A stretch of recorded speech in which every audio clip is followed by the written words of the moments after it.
bana poto bana partout bana monde entier balobi site munene babi landa mambo bien na kata BTV3 on se retrouver .btv3.com merci Nabino vraiment attention Nabino na émission nous bolingaka mingi nouvelle génération dans sa version cours des grands lelo penza sombele ya lisano totika kite tolandaki bisika nini ba député pour tozo kapeba discours et les kebele tolandaki sika député oboyebi mingi na kombo ya Pierre Kangou ya Mbai numéro 272 yango to ya kitotala ndenge ba visite na ye na quartier Ndanu na 17e rue ndenge nini ba imboka balandaki ye ba yambaki ye na maloba na discours na ye bongo na yango to kota totala e bongo to kozonga sima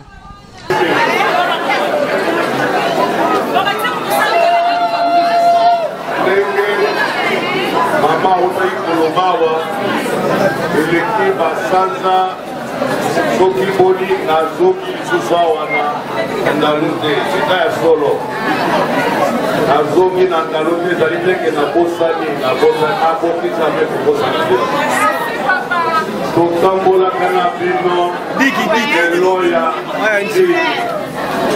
bandako te ya poti tokei na nivo ya vale voilà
juste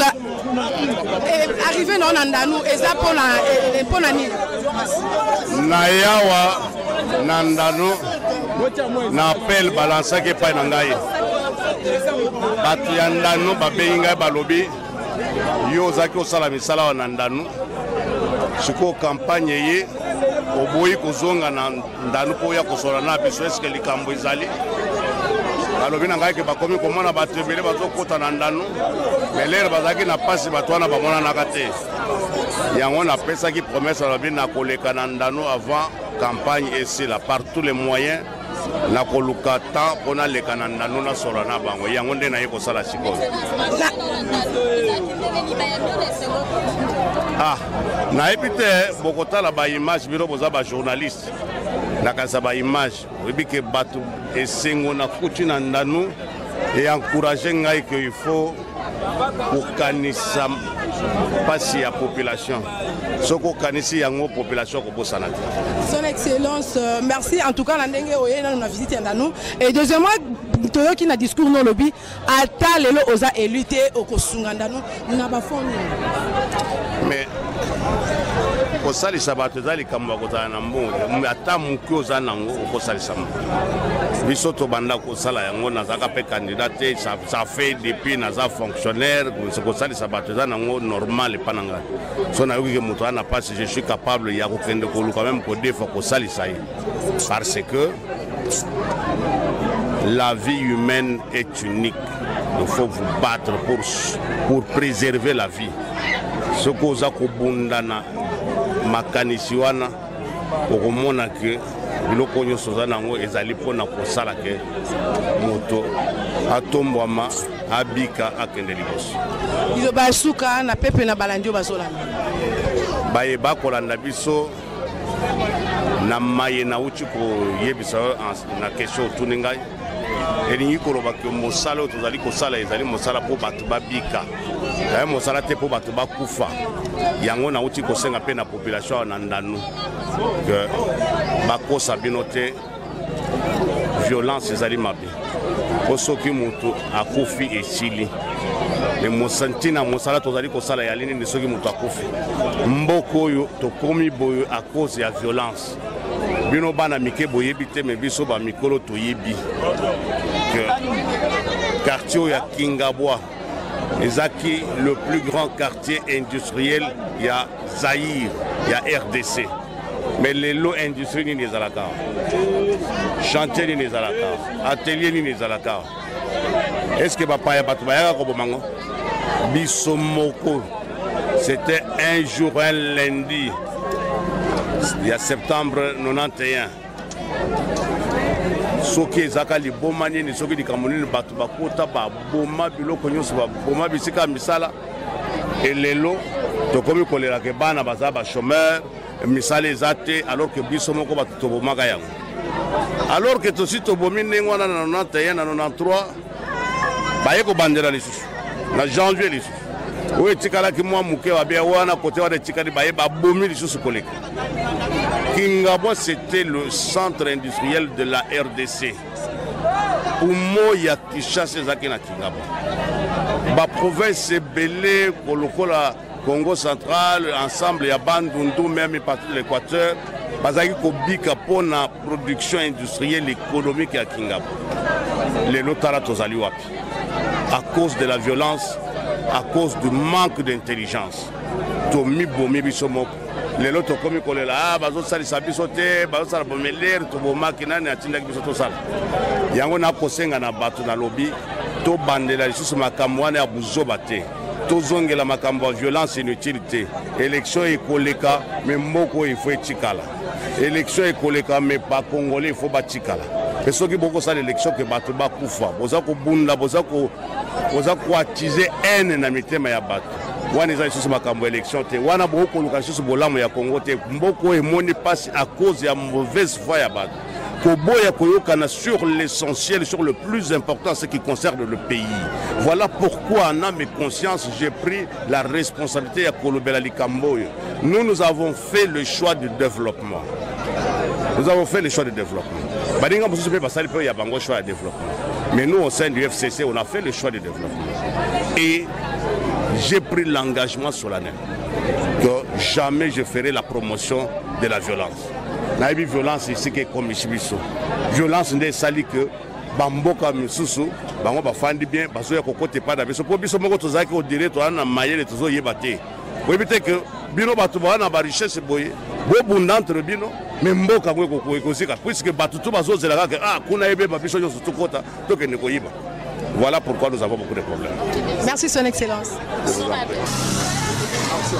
Bongo na bolandi pe bokebi na ndenge bolandi bilili wana ezaki ya bino ndeko candidat député Kangu Dia Mbayi Pierre et bongo azaki mon côté azalaki na mwana na ye ya mwasi na kombo ya Chimene oyo a postulé na provincial na limité numéro na ye bongo zali 72 bino moko baimboka bolandi botali en tout cas bongo ngana ngai na bino to monani mbala sima na pesimbote na bae oh vraiment bazaka brancher scotché na chaîne na biso www.btv3.com na pesimbote na batu bazaki kuna sima masini wana moni mardoche kweso na moni JC